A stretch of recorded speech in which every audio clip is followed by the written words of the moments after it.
অনেকেই বলতো এই মেয়েটা নায়িকা কিভাবে, একদম মানাচ্ছে না। আজ সেই না মানানো মেয়েটাই হাজারো দর্শকের মন জিতে নেওয়া কুসুম, তনিষ্কা তিওয়ারি। কখনো কি ভেবেছেন নেতিবাচক কথা কিভাবে একটা বাচ্চা মেয়ের মনের উপর প্রভাব পড়ে?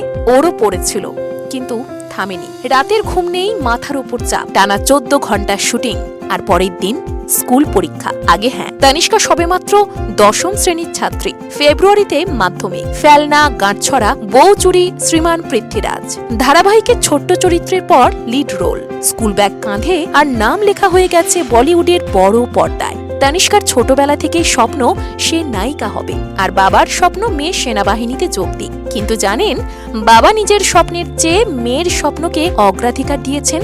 এটাই তো প্রকৃত সাপোর্ট। তারকা খ্যাতির মাঝেও মেয়েটা কিন্তু বলছে পড়াশোনা ছাড়ছি না।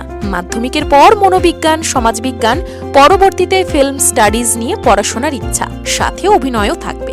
এখন আপনাদের বলার পালা। একসময় যাকে নায়িকা হিসেবে মানাই না বলে বিদ্রূপ করা হয়েছিল, আজ তার সাফল্য দেখে কি মনে হচ্ছে? পরিশ্রম ভাগ্যকে হারাতে পারে, নাকি ভাগ্যই মানুষকে পথ দেখায়? লিখুন কমেন্টে।